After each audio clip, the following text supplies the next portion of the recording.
Урматтуу көрөрмандар, бизде болсо бүгүн келген конокторубуз бар. Келген конокторубузга чейин бүгүнкү темабыз менен дагы бир эле тааныштырып өтөлү. Бүгүн бүткүл дүйнөлүк секелек кыздардын күнү экен. Ошон үчүн азыркы кыздардын коомдогу орду жана алардын илимдеги орду кандай болуп жатат деген суроо туулуп жатат. Мына ошол суроонун алкагында бүгүн кеп калабыз. Азыр биринчи келип калган конокторубуз бар. Мен сиздерге дароо эле убакытты албай тааныштырайын. Бизге келген конокторубуз бул Назгүл Дөөлөткелдиева, балдарды коргоо борборунун адиси, андан кийин илимдеги кыздар долбоорунун катышуучулары Адина Болотбекова, Нурайым Асанова. Саламатсыздарбы? Саламатсыздарбы. Кош келипсиздер. Рахмат. Кутман таңыңыздар менен. Кутман таң. Бүгүнкү биздин майрам экен, ушундай секелек кыздардын күнү деп бүткүл дүйнөлүк, анан жалпы эле кыздарыбызды куттуктап өтөлү энди. Байрамыңыздар менен кандай келип алдыңыздар? Чоң рахмат. Негизи эле бүгүн эл аралык өспүрүмдөр кыздар күнү деп белгиленет. Бул күн 2011-жылдан бери Бириккен Улуттар уюмунун ассамблеябыз тарабынан кабыл алынган. Себеби өспүрүм кыздардын көйгөйлөрү азыркы убакта тилекке каршы дагы деле көп көйгөйлөр чечилбей келет. Ал мисал алсак билим алуу тарабынан, ден соолук тарабынан жана ошондой эле стереотиптер абдан көп кыздар өспүрүм кыздарга карата. Ошол стереотиптердин жоюлушу максатында жана кыздар дагы өспүрүм кыздар дагы балдардай эле тең укуктуу болуп, билим алуу тармагында болобу, кесип тандоо тармагында болобу, өздөрү каалаган кесиптин ээси болуп, алардын дагы мүмкүнчүлүктөрү болсун деген максатта ушул күндү өзгөчө белгиленип, биздин балдарды коргоо борбору уюму дагы жыл сайын ушул күнгө карата чоң иш-чараларды өткөрүп, кыздар каршылашып келе жаткан көйгөйлөрдү көтөрүп, коомчулукка ушул күндү дагы бир жолу белгилеп, ушул кыздардын укуктарын коргойлу деген максатта, аларга да мүмкүнчүлүк түзүп берели деген максатта ушул күндү жыл сайын мерекелеп келебиз. Жакшы, бул коомчулукта мисалы азыркы учурда кыздар тараптан дагы негизи көйгөйлөр абдан эле көп. Анткени жогоруда айткандай эле, мисалы окууда билим тармагында болобу, же болбосо жанагындай зордук зомбулук болуп атат, мынакей ошолордун айынан көптөгөн кыздарыбыз дагы келечекке өздөрүнүн тагдырына балта чабылган учурлар болот. Учурда мисалы сиздер азыр кайсыл тармактар менен иш алып барып жатасыздар? Жогоруда айтып кеткендей эле, биздин кыздар бүгүнкү конокто турган илимдеги кыздар деген долбоорунда билим алып жатышат, биздин долбоорго катышып жатышат. Бул долбоор ошол Балдар фонду ЮНИСЕФтин алкагында ишке ашырылып, кыздарды илим багытына жана жогоруда айтып кеткендей эле өспүрүм кыздардын 14-15 жашында эле илимге кызыгуусу жоголуп калат экен да. Себеби бул кызыгуунун жоголушу мектептерде жеткиликтүү деңгээлде ошол так илимдерди теория багытында эле берип, ал эми практикалык багытында көрө албай калгандыктан кыздар ал келечекте жашоодан кантип колдонорун билишпегендиктен, мисалычы бул биздин билим берүү системасынын кандай десем бир кемчиликтери да, ошол биздин так илимдерди мындай кызыктуу бере албагандыктан, практика жүзүндө көрсөтө албагандыктан, биздин балдар кыздар дагы ошол билимди кийин өөрчүтүп кете алышпай, мен так илимдерди окуй албайт экенмин деген стереотиптердин, көз караштардын кандай десем таасиринде ошол кийин кыздар мектепти аяктагандан кийин көбүнчө 2017-жылдагы изилдөөлөргө караганда кыздар көбүнчө 86% социалдык гуманитардык билимдерди тандашат экен да. Ал эми мырзалардын 91% так илимдердеги окуу жайды тандап, ошол жака окугусу келет деген бир изилдөө бар да Кыргызстанда. Ошондуктан биз кыздардын ошол каалоосун биз өспүрүм чагында эле жок кылып коет экенбиз дагы. Ата-энелер, коомчулук, мугалимдер, ар кимдин коомдогу сөздөрдүн, стереотиптердин айынан кыздар болсо мен коомдон келбейт экен, так илимдер балдарга эле ылайыктуу экен, биздин кыздар окуй албайт экен деген бир ой пикир менен алар өздөрүнүн шагы сындырып коюп эле, анан кийин 11-класстан кийин мен баары коомдо албетте бул сөздөр дагы эле айтып келет. Кыздардын үйү очок, кыздардын үйү үй бүлөдө, сен баары үй бүлө курасың, сен билим алуунун эмне кажети бар деген сөздөрдүн айынан кыздар мен баары ушундай билим албай койсом деле болот экен деген ушундай стереотиптердин айынан так илимдерди көп тандашпайт экен да. Ошондуктан ушул илимде кыздар деген чоң долбоор келип чыгып 3 жыл ичинде ишке ашырылып жатат. Бул кыздар болсо ушу биздин илимде кыздар долбоорунун катышуучулары да. Мынакей Адинадан сурагым келип турат. Азыр Адина, бул негизи ушул долбоорго катышуудан, мисалы долбоорго катышып жатканда, сиз азыр кайсыл тармак боюнча бара жатасыз? Дайыр жол барыңыздарга саламатсыздарбы? Кутман таң. Саламатчылык. Мен өзүмдү тааныштыра кетсем, мен ошол илимдеги кыздар аттуу долбоордун катышуучусумун. Жана сиз суроо бергендей эле, мен кайсы тармакты тандадым дегенде, мен бул долбоорго чейин өзүмдүн тандаган кесибимди так тандаган эмесмин, бирок ошол долбоордон кийин мен өзүмдүн кызыкчылыктарымды арттырып, ушул IT тармагына абдан кызыгып калдым десем болот. Анан бул долбоордон ушундай көптөгөн биз маалыматтарды алдык, пайдалуу, абдан тренер деген ким, лидер деген ким, деги эле тренинг деген эмне. Ошондон улам өзүмдү ар тараптан өнүктүрүп жаттым бул долбоордон. Ошентип өзүмдүн кызыкчылыктарым азыр бул долбоордун артынан арттырып жатам. Демек сиз өзүңүз азыр ошол IT тармагы менен бара жаткан чагыңыз. Жакшы. Нурайым, сиз кайсыл тармак менен бара жатасыз? Мен болсо буга чейин көптөгөн кесиптерди тандап жүргөм. Көп кичине кезимден эле. Бирок ушул тренингке бараардын алдында жакшы ойлонуп, жакшы так айта айтылчу эмесмин кайсы кесип тандаганымын. Бирок ушул тренингтерде отурганда биз жаңы кесиптерди да өткөнбүз. Анын арасынан киберюристика деген жаңы пайда болчу кесип бар болчу. Ошол тармак боюнча кетейин дегем, себеби мага аябай юристика жагы аябай жагат деп айтып кетсем болот. Жана ушу жаңы эмки бир мен окууну бүткүп тапшырыгы чакты тең ушу жаңы кесип чыгат экен, ошол кесип боюнча барайын деген оюм бар. Жакшы. Немесе суроо узаткым келип турат. Ошол жакшы демилгени алып чыгып, жакшы алкактап иш алып жаткан убактыңыздар экен. Мамлекет тараптан же кандайдыр бир жактан түрткү болгон, өзгөчө бир жакшы нерсе тартылып ушул ишке өүлгү болгон нерселер барбы сиздерде? Негизи биздин уюм бейөкмөт уюм, мамлекеттик эмес. Мамлекет тарабынан тилекке каршы эч кандай мындай жардам албайбыз. Бардыгы долбоорлор алкагында ушундай ар кандай ишке ашырылып келатат. Бирок биз мамлекет менен кандай десек партнер катары ошол билим берүү системасында да өзгөрүүлөр болсун деп азыркы тапта ошол STEM деп биздин долбоор негизи STEM багытында да. STEM деген бул англисче аббревиатура деп айтылат. Илим, технология, инженерия, математика деп чечмеленет. Ошол STEM багытындагы илимдерди химия, биология, математика, физика так илимдерди мектептерде кызыктуу өткөрүшсүн, эксперименттерди көргөзүшсүн. Химия мисалы бул каякта бир мындай абстрактный нерсе эмес, бул биздин жашоодо колдонулуп жаткан эле нерселердин баары химия. Тамак жасасаң деле химия, жана балдар ойноп жаткан слайм деле химия да. Биз кыздарга өтүп жаткан тренингтерде мисалы ошол химиялык эксперименттерди көргөзүп, үй шартында, үйдө бар нерселер менен кандай химиялык эксперименттерди жасаса болот. Ошолорду көргөзүп, кыздар өз көзү менен көргөндөн кийин, демек химия деген ушул турбайбы? Ал жөн эле мындай бир теорияда окуп, анан формулаларды эсептеген эмес, бул чыныгы жашоодогу эле соданы жана эмелерди аралаштырып, ушундай химиялык эксперименттер жасаса болот экен деген түшүнүк пайда болгондон кийин аларда да кызыгуу пайда болду да, химия сабактарына, биология сабактарыначы. Биз мектептерде сабактарды ушундай багытта берсин деген максатта биздин партнерлор бар, ушул долбоорду ишке ашырып жаткан. Алардагы ошол билим берүү системасында өзгөрүүлөр болсун деп бир эмелерди руководство деген колдонмолорду жасап, мугалимдерге тренингтерди өткөрүп, мугалимдерди да окутуп, кандай ошол сабактарды кызыктуу берсе болот деген багытта иштерди алып барып жатышат да. Мынакей азыр мамлекетибизде негизи эле баягы илим тармагында болобу, кайсы тармак болбосун, биз өзүбүз негизи колдон келишинче жардам кылышыбыз керек. Анткени өлкөбүздүн дагы мисалы өлкө бизге баягы мамлекет бизге кылып берсин эмес, биз мамлекет үчүн кызмат кылалы деген да бизде өзүбүздө уран болуш керек. Ичибизде анткени мамлекеттин эртеңки келечеги бул биз үчүн дагы аябай маанилүү, жалпыбыз үчүн. Мынакей азыр болсо негизи ушул бүгүнкү күндө ушул жалпы өспүрүм кыздардын, секелек кыздардын күнү деп калдык. Даярдыктарыңыздар кандай болуп жатат? Негизи биз чоң иш-чарабызды өткөрдүк. 8 октябрь пятница күнү ошол атайын кыздар үчүн квиз өткөрүлдү. Кыздар үчүн эмес, негизи бардык каалоочулар үчүн илимдеги кыздар тууралуу жана кыздардын укуктары тууралуу. Бул квиздин максаты болсо атайын коомчулукту дагы ушул көйгөйлөрдү билсин деген максатта, ошо өспүрүм кыздардын кандай көйгөйлөр менен каршылашып жатканын жана дүйнө жүзүндө кандай орусча айтканда ролевой моделдер бар, айымдар.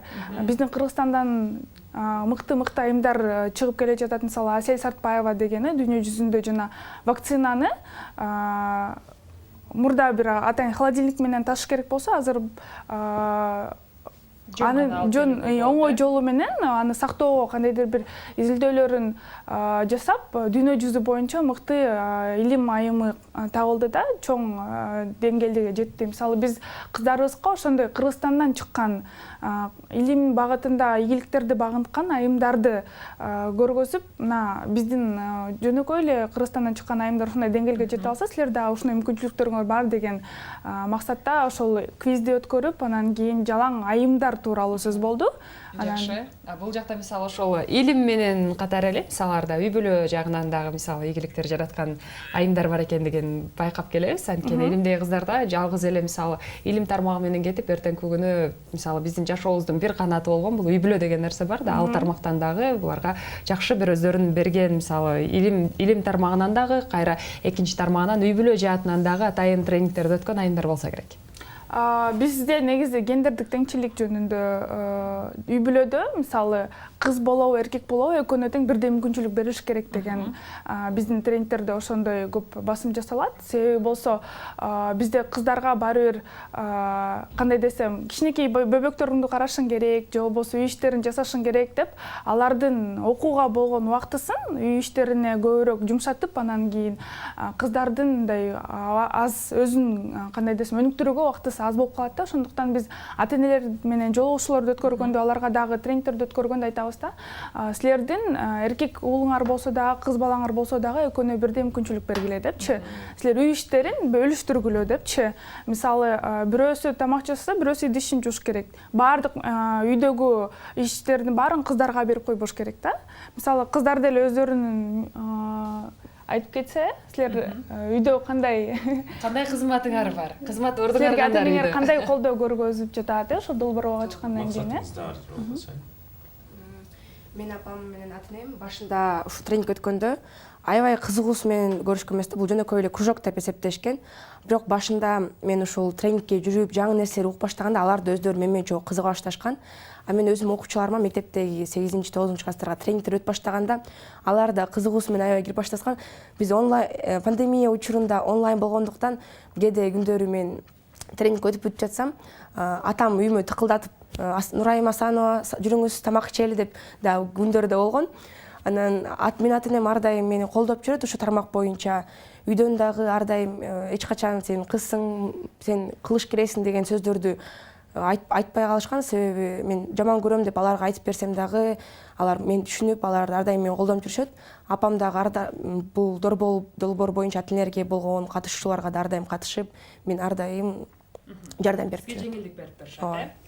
Мага деле мен үйдөн ата-энем сен кызсың, сен болсо деген булардын баарын кылышың керек дебей, бизге деле ар бирөөбүзгө өзүнүн жумуштары бар, өздөрү бардыгы бирдей бөлүнгөн десем болот. Мен эч качан сен кызсың, сен буну кылышың керек, сен мындай кылышың керек дебейт. Мен үйдөн окума дагы, үй жумуштарына дагы жетишкенге аракет кыламын ар дайым. Туура. Бардыгына жетишебиз, өспүрүм тренинг деп калдык. Ошол өспүрүмдөргө арттан өсүп келе жаткан биздин инилерибизге же карындаштарыбызга сиздер өзүңүздөрдүн мындай жашоого болгон образда кандай мындай жакшы түрткүлөрдү же жакшы нерселерди айта аласыздар? Кандай болуу керек өспүрүмдөр? Кыздар айтып кеткендей эле, биз кыздарды тренер кылып даярдадык, лидер кылып даярдадык. Биздин 500дөн ашык лидер кыздарыбыз бар, тренер кыздарыбыз бар. Бир жылдын ичинде биз 500 кыздан ашык окуттук. Бул кыздарды окутуп, кыздар өздөрүнүн мектебинде биз берген билимди өздөрү башка балдарга, башка окуучуларга таратсын деген максатта окутканбыз. STEM багытындагы билимдерди кыздар азыр өздөрүнүн мектебинде 7-класстан 11-класска чейин окуучулардын баарына сабак өтүп жатышат. Бул кыздардын лидерлик сапаттарын өнүктүрдү, кыздардын ораторлук чеберчилигин өнүктүрдү, кыздардын өзүнө болгон ишенимин арттырды. Себеби мурда элдин астында сүйлөй албаган, уялган, уялчак кыздарыбыз азыр тың кыйын мыкты кыздардын бири болушту. Азыр STEM багытында эксперименттерди көргөзүшөт, сабактарды өтүшөт, лидерлик чеберчиликтери тууралуу. Демек, биз башында ушул долбоорду баштап жатканда биз баштаган кандайдыр бир максаттарыбызды биздин кыздар аркылуу биз жетишип жатабыз да, ошол максаттарыбызгачы. Себеби биз ошол долбоор алкагында 30 000 кызды ошол STEM багытында техникалык билимге кызыктырып, окууну аяктагандан кийин өздөрүнүн каалоосу менен кесип тандап, анан техникалык багытта кесиптерди тандашсын деген максатыбыз бар да. Анан ушул Нурайымдар ушул максатыбызга жетишкенге чоң жардам берип жатышат да. Бул долбоор болсо бизде Бишкекте, Чүй облусунда жана Ош жергесинде да ишке ашып жатат. Биз Ошто дагы кыздарды камтып, аларды дагы ошентип окутуп, алар дагы өздөрүнүн мектебинде кыздар балдарга сабак өтүп жатышат да. Бул болсо чоң салым деп ойлойм. Кыздар бир жыл ичинде абдан чоң өзгөрүүлөргө дуушар болушту. Өздөрү айтып кеткендей, пандемия учуруна туш келип калдык. Биз долбоор башталганда пандемия болуп калды. Анан биз аны күтпөгөнбүз. Биз бүткүл дүйнө эле билген жок да пандемия убагында кантип иштеш керек. Ошол убакта кыздар онлайн сабак өтүп башташты. Онлайн инструменттерге да үйрөнүштү. Zoom аркылуу азыр бизден кыйын сабак өтүшүп, онлайн инструменттерди абдан мыкты өздөштүрүштү десек болот да. Демек командаңыздар жагы да болсо көбөйүп, дагы да болсо көптөгөн ийгиликтерди багындырып атасыздар. Эң сонун бул кыздардын жашы кандай болуп кабыл алып жатасыздар? Мисалы, жаш өлчөмү кандай? Негизи биз 8 класстан кыздар былтыр 8 класс болчу, ошол 8 класста окуп жатканда тандап алганбыз. Быйыл 9 класстын окуучулары болушту. Бирок долбоордо биз бүт эле мектепти камтыйбыз. Бул кыздар мектептеги окуучулардын баарына үлгү болуп, аларга сабак өтүп жатышпайбы, ошондуктан бизде 14-15 жаштан өйдөкү 11 класска чейин балдар кыздардын баарын камтыйбыз да. Жакшы. Бул айымдарга суроо бергим келип турат. Кыздарга, Кыздарга. Сиздер ушул мектепте окуйт экенсиздер азыркы учурда. Ушул келечекте кайсы бир кесиптин ээси болуп, кайсы бир дүйнөлүк бир нерсе болуп, кандай жетишкендиктерге жетишебиз деген ойлоруңуздар бар. Кайсы окуу жайга тапшырайын деп атасыздар мындайча айтканда? Негизинде өзүмдүн ушул кесип жөнүндө айта кетсем, биз ушул тренингке келгенде болсо деген негизинен кесипти кантип туура тандаш керек жөнүндө үйрөтүшкөн. Биз деген мисалы азыр карап көрсөк, почтальон деген бул азыр жумуш жок, ошондой эле келечекте балким 20 жылдан кийин, 10 жылдан кийин ушундай кесиптер жоголуп кетип, анан биз деген тандап алган кесибиз жок болуп кетпеш үчүн ушул келечекте кандай кесиптер актуалдуу болот жана актуалдуу болбойт, ошол жөнүндө түшүндүрүп беришкен. Мен ошолордун баардыгын карап, анан ушул IT тармагын тандаганмын. Азыркы учурда бизге бул тренингдин ушул долбоордун артынан ар кандай дагы ушундай курстарга мүмкүнчүлүк беришет. Мисалы программирование боюнча мен болсо деген ушул ушундай кызыккан кыздарды болсо деген ушундай атайын FabLab деген жерге алып барып бизди ошол жактан курс өткөрүшкөн. Мага негизинен абдан кызык болгон ушул тармак. Ошентип мен тандап калдым десем болот. Ал эми сиз суроо берип кеткендей эле кайсы окуу жай, кандай нерселерге тапшыргым келет дегенде, мен болсо деген эми Кыргызстан, мен өзүм деле Кыргызстанга ушундай өзүм салымымды кошкум келет. Ушул Кыргызстан өнүктүрүү боюнча эми аны азырынча мен бул окуу жайда окуйм деп, эми менин кыялдарымда бар, бирок аны ишке ашкандан кийин гана айткым келет. Кандай элексиз мындайча? Тандаганмын, бирок ишке ашкандан кийин гана мындай айта алам десем болот. Туура. Сиз Айтып кеткендей эле, мен дагы жакшы так тандай элекмин кайсы окуу жайга, бирок эң каалаачум эгерде юристика жактан кетсем же дагы башка дагы кесиптерди алгым келет, бир кесип менен токтогум келбей эле. Ошондуктан бирок азыркы учурда ойлонуп жатам кайсы кесип менен бирок ойлоп башка мамлекетке барып окуп, кайра Кыргызстанга келип, ушул юристика жакты Кыргызстанда көтөрүм келет деп ойлорум бар, каалоолорум. Бирок азыркы учурда тандай элегим кайсы окуу жай. Жана Ажин айтып кеткендей эле, ооба бул проекттен бизге биздин кураторлорубуз ар кандай проекттер бар болсо, ошолорго да катышып көргүлө деген болгон. Мен дагы LCB деген проекттин Love in Action деген эми катышкам. Ал жерде да ушул юристика боюнча болгон темалар болчу. Аякта башка да юрист айымдар менен да жолугуп, аларды айтып кеткен. Анан ошол юристика жактан кетейин деп ойлоп жатам, бирок ойлонбой элекмин. Сизге ыраазычылык билдирели. Дагы да илимибизде кыздардын саны көбөйө берсин. Кыздар менен катар уулдарыбыздын дагы саны көбөйсүн. Анткени тең салмактуу болуш керек деп атпайбызбы? Анан өлкөбүздө өнүгүш үчүн жалаң гана кыздар эмес, уулдарыбыздын да жардамы тиет. Ошон үчүн сизерге терең ыраазычылык билдирели. Келип бергениңиздерге рахмат. ийгилик каалайбыз. Иштериңиздерде ийгилик болсун. Чоң рахмат сиздерге да чакырганыңыздар үчүн.